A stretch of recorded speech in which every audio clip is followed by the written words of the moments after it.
The ringsides are obviously going big time for this one. This is a major media event because of the coming out of retirement of Buddy Rogers.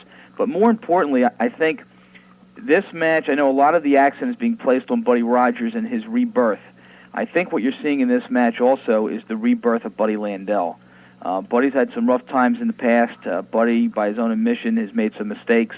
He's cleaning up his act. And the Battle of the Nature Boys with the reborn Buddy Landell against the reborn Buddy Rogers, call it what you want. I think this is a main event that you will see nowhere else. Buddy Rogers has stated that he has one good match left in him. So I would think that this is probably the last time that you will see Buddy Rogers wrestle. And for anybody out there who's never had the opportunity of seeing him wrestle, I will tell you that at the age of 70, this man is in just excellent condition. He's got that Florida tan. He's in great health, and he's looking forward to coming out. And, you know, again, I rip a lot of the fans in New York all the time because they seem to be big WWF followers. But the reality here is if you want to see a class act in the ring, I think you're going to see Buddy Rogers and Buddy Landell just give you your money's worth by itself without the rest of the card. Okay, and Buddy, are you looking for? We've trying to get Buddy Rogers on. Oh gosh, the phone. I heard my name. Yeah, Buddy, I'm sorry to keep you on there. Just hoping you didn't fall asleep. It. Thank you. But we tried to get a hold of Buddy Rogers, and I understand he's by the beach. Sure he is. He lives right on the ocean. He saved his money. I think they went. I think they went to go retrieve Buddy, and hopefully he'll join us here. But Buddy, are you looking forward to taking on Mr. Rogers?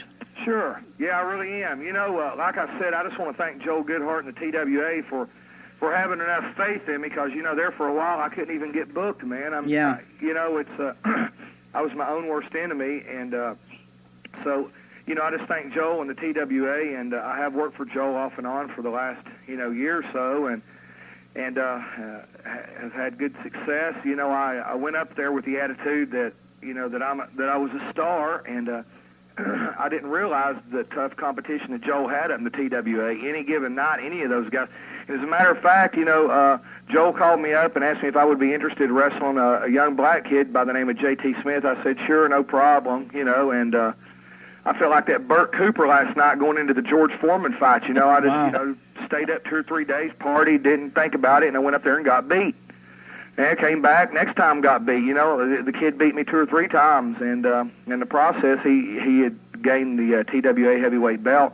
And then I started, you know, I turned 30 years old in August, and, you know, just all of a sudden it just hit me what all I'd had and lost, and then what I didn't have. And people have to realize that by the time I've been wrestling since I was 17, and I just turned 30, so that's 13 years. By the time I was 24 years old, I had worked so hard in this business that I had attained the #1 contender for Ric Flair. In 1985, when I was 24, I was selling out places with Ric Flair. We'd broke Elvis Presley's records in a couple of places, Raleigh, Durham, North Carolina for one. And, you know, I'd started, by then I'd got into the drug stuff, started believing that I was really a nature boy, Buddy Landell, that I was really a star. And, you know, they had plans, you know, some things had happened, and you know, I was considered to be the world's heavyweight champion, and I ruined my career by hanging up on Jim Crockett. They'd called me. They were doing something on TV that day, and I just said, I can't be bothered. I'm Nature Boy Buddy Landell. Hung up on them. So, you know, it's kind of like a blackball political situation that I was like an outcast for years, and then I got into a pity party and got on drugs real bad and started feeling sorry for myself. I got up to 260 pounds, went to Japan and embarrassed myself. I got the hell beat out of me over there. I have not been asked back, and don't blame them. It was a pitiful performance. I mean, I had everything. I had everything by the throat. You know, in wrestling, I had everything. I worked real hard, but I just had everything basically just went my way, and until I really ruined it. And I was in self-denial for so long until I decided to. Started looking at myself and stopped blaming wrestling and other people for my problems. You know, until I did that, I was still, you know, having my pity party. But when I turned 30 years old, I just woke up one day. You know, I got a 4 and a 6-year-old, and I've been married 10 years. And I said, wow, man, you know, Buddy Rogers has got money. Flair should have money. You know, and I've had more opportunities and more chances in this business to make money, save money, and have titles than anybody else in the business, and I don't have, and that's my fault. So, you know, I started really training. Then when I started training, I went up to Pine Hill, and I talked to Sandman and let me wrestle JT, which, like I said at the press conference, in my day, I had to be good at what I did to wrestle Ric Flair and sell out all these places. Not only good wrestling, but the promoters had to think that I was, what am I looking for, Joel? Here, that I could draw them a card too. You understand? Yeah, the bottom line is the key here is that Buddy Landell is a marketable item. Yes. Yeah, that's what I'm looking for. Yeah, I just wanted you to say it. Oh, okay.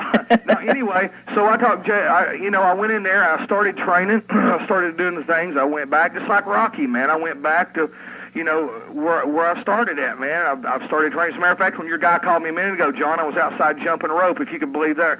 Buddy Landell working out. Wow. But anyway, I've been working out, and I went up there, and I felt all the confidence in the world and I beat JT. I beat him right in the middle of the ring with a figure 4. And then, you got to realize that, I'm not stupid. I know that Buddy Rogers is a multimillionaire. He saved his money. He's held every title in the world. Was the greatest U.S. champion ever, the only man to ever hold the WWF and the NWA World Heavyweight title at the same time, which will probably never be done again. And so I'm thinking to myself, hey, I wrestled Flair, and I want everybody to realize right now that Ric Flair. Joe, do you want me to sing him that poem I told you? Yeah, do it. I love it. Okay. Hey, John, this is going to be a first for your radio station. Okay. John, this is great. This is going to be a first. I write poems and songs and stuff like that for my children, and, I was just sitting back thinking, and, when Ric Flair first started in wrestling, he came from Minnesota. He wanted to be a cowboy. He wanted to be a cowboy. He told George Scott, he said, man, I want to be a cowboy. He met George Scott and bleached his hair, and everywhere he went, people would stare. Well, Buddy Rogers couldn't believe that the little fat boy had the audacity to steal his gimmick and make it to the top. Flair met Landell and got his bubble popped. There, you like that? Now, there's the debut, John. No, listen, I'm not going to give up my daytime job. Axl Rose has got nothing to worry about. But I just want everybody to know that Buddy Rogers came to Charlotte, North Carolina, and give Ric Flair the name Nature Boy Ric Flair. Mm-hmm. Nature Boy Ric Flair was on a downside of his career in 1983 and 1984. Charlotte was on its nose. I had bleached my hair. And I had been wrestling as this Buddy Landell in Puerto Rico, and in 1984 with Bill Watts in Louisiana. Ric Flair came to Puerto Rico to check me out. Of course, I've known Rick since I got into business, and even when I had dark hair. Ric Flair came to Louisiana and offered me to wrestle him Nature Boy versus Nature Boy. He gave me the name Nature Boy, so it's nothing that he didn't steal it, and I didn't steal it, and it was handed down from Buddy. And this is what makes it great. There's only been 3 Nature Boys. We're all just, basically just alike. We wrestle just alike, all 3 of us, and it's just so anyway, getting back, I didn't get where I was at by being stupid, so what I did was I was thinking to myself, Buddy Rogers is here, I'm here, I just won this heavyweight belt, TWA heavyweight belt. So what I did was I went to the ring, and I thought, well, Buddy's got no reason to come out of retirement to wrestle me. I mean, what have I got, besides the TWA title?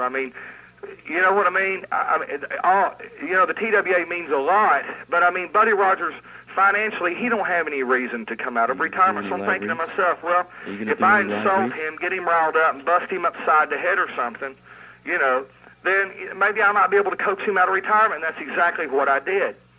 So, I'm pretty smart as far as that goes. And yes, he has the right and left hand of Mike Tyson, make no mistakes about it, at 70 years old. He tagged me pretty good. But, I rolled out of the ring because why give the people what I can show them the 25th in Pine Hill, New Jersey, So what I did was I coaxed him into the fight, and this is the greatest thing of my life. This is even greater than fighting Nature Boy Ric Flair. Well, I think, Buddy, that this match between you two is going to generate international press, and it's going to be just a classic encounter between the 2 Nature Boys, yeah. And we're looking forward to it. Unfortunately, did Buddy Rogers ever get with us? Buddy Rogers is on the phone right now. Okay. Why don't we bring on the original Nature Boy, Buddy Rogers, and we'll have him on the line with both Joel and Buddy Landell. Buddy, are you with us? Yes, I am. And we've been speaking here about the big match January 25th, and you're on the line also with Buddy Landell and Joel Goodhart. Gentlemen, can you hear each other? Yes. Yeah. Yes, I can hear you. Okay. Hello, Buddy. Buddy. You wouldn't shake my hand the other day, John. John, at the press conference that we had here this past Sunday, when the contracts were finally signed and the stipulations for the contract were all agreed to, I kind of had asked, I was kind of hoping that Buddy Rogers and Buddy Landell would shake hands because I thought that photo would show up in many of the major magazines, and Buddy Rogers declined to shake the hand of Buddy Landell, and I think maybe at this time Buddy might want to explain that.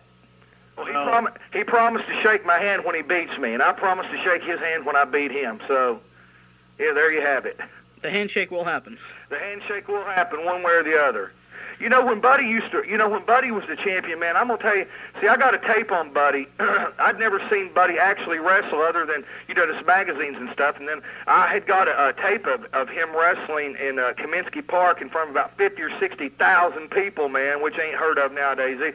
You got to have Luger and Sting on the corner giving away tickets. And you can't, I heard a good story the other night. It's the Curtis, or whatever he's, what's the black guy's name, Lex Luger's bodyguard? Curtis Hughes. Yeah, they were in Savannah, Georgia the other night. They were standing on a corner trying to give away tickets, and people didn't even want to take a free ticket to go inside to watch wrestling. And Buddy Rogers sold, him and Pat O'Connor sold out Kaminsky Park, nights and nights and nights. I mean, there was like years in a row there in St. Louis when they sold the building out every week without TV. I mean, Buddy Rogers used to wrestle guys, men were men. Nowadays we got to wrestle these guys like Lex Luger and Sting. They've got no background in wrestling whatsoever. They were in the gym, one day at the right time at the right place with the promoter come in, jerking muscle heads out, making them wrestlers. And these guys ain't paid no dues. It's an honor for me to wrestle Buddy Rogers. It really is, and I'm training very hard. Well, Buddy Rogers, original Nature Boy, former NWA and former WWF champion. Buddy, how do you feel knowing that you're going to be going back into the ring for the 7th decade? Are the butterflies starting to build already for you? No, my butterfly days are over. Okay. Let me explain something. Go ahead, buddy. It seems like Buddy Landell is sort of getting a different trend of thought. Now he's praising me and telling people all the good things I've done, and those that don't know about it, well, I'm glad he told them. But I take it this way. I've earned my reputation, I've paid my dues, and I've done all the things wrestling ever called for. But this man stood up in front of a whole group of people in Pine Hill, New Jersey, and told them all I was a gutless wonder. Well, let me tell you something, buddy. I didn't have to come back to wrestling. There's nothing here more that I could sort of conquer or claim. I've claimed it all. But I'd like to tell you something. You brought that thing to such a heat that night that I practically lost my cool in the middle of the ring, which I don't do. And another thing, you did sort of take a shot at me. And that's another thing people don't do, not to Buddy Rogers, and not accept a receipt for whatever they've done. So just let me put it across to you this way. If you're losing your guts right now, by golly, I'm not. I'll be in there pitching, and I'll be in there doing my best. And like you said, may the best man win. Well, I just have one great match left in me, buddy, and I'm saving it all for you, pal.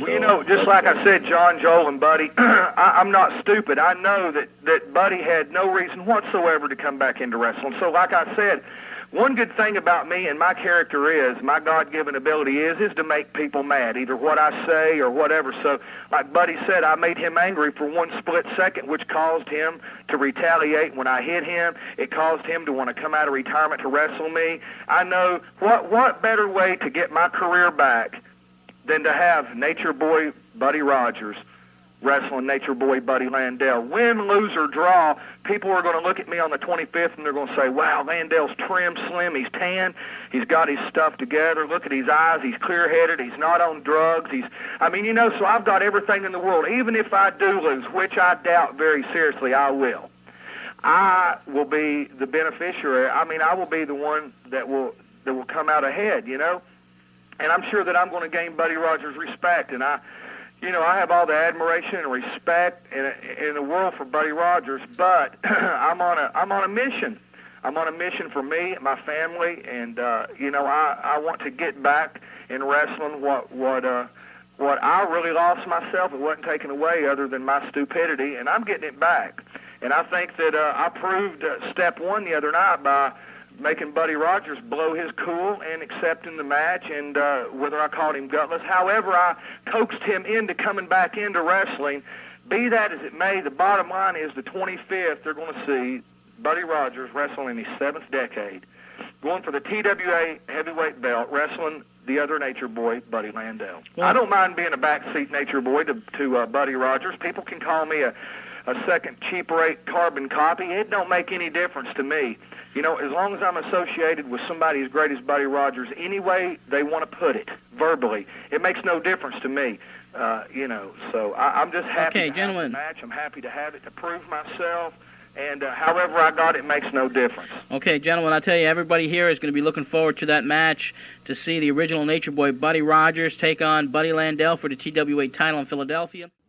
Of all the words of Verser pen, the saddest are, it might have been. Wow. Very prolific, Bob. Nah, it was on The Odd Couple. Oh, was it? Yeah. Felix Unger said that to Oscar at one point. That's kind of cool. But listening back to this, and I remember when I was uploading it for Alex to edit and for you to have, obviously, to listen to, I got extremely sad when I heard it, because it was, I can't say with 100% accuracy, but I could almost say that this is the last pro wrestling interview that Buddy did before that match, unless Joel brought him on to promote the match closer. But Buddy died, I think it was 2 weeks before this match was supposed to take place, and we covered it on Pro Wrestling Spotlight on WEVD. And then as people were going to, and you guys are going to get a kick out of this, especially you, Bob, I mean, because you go way back. After Buddy passed, I was able to get Bobby Davis to come on the Pro Wrestling Spotlight and talk about him. So we have that to look forward to in several weeks from now. Oh, I can't wait for that. Yeah, you know what? I got sad too listening to this, and here's why. Not only did the match not happen, not only the tragic, probably, I don't know, possibly preventable death of Buddy Rogers. There's a lot of stories about that, but, it's just bad that he's gone. But also, Joel Goodhart's federation didn't last all that much longer either. No. So it was all these things, listening to it, the fact that none of it came to fruition the way it should is just kind of melancholy. It really is. Yeah, it was. I mean, I was looking forward to that show and that match. And then I was shocked when I found out that Buddy had died. I was devastated because I got to know him, and he was one of the first real icons that I was familiar with when I first started watching wrestling and reading about Buddy Rogers in the magazines, and actually getting a chance to meet him, do business with him, bring him to the convention. And that's where Joel talked to him about this scenario. Really sad.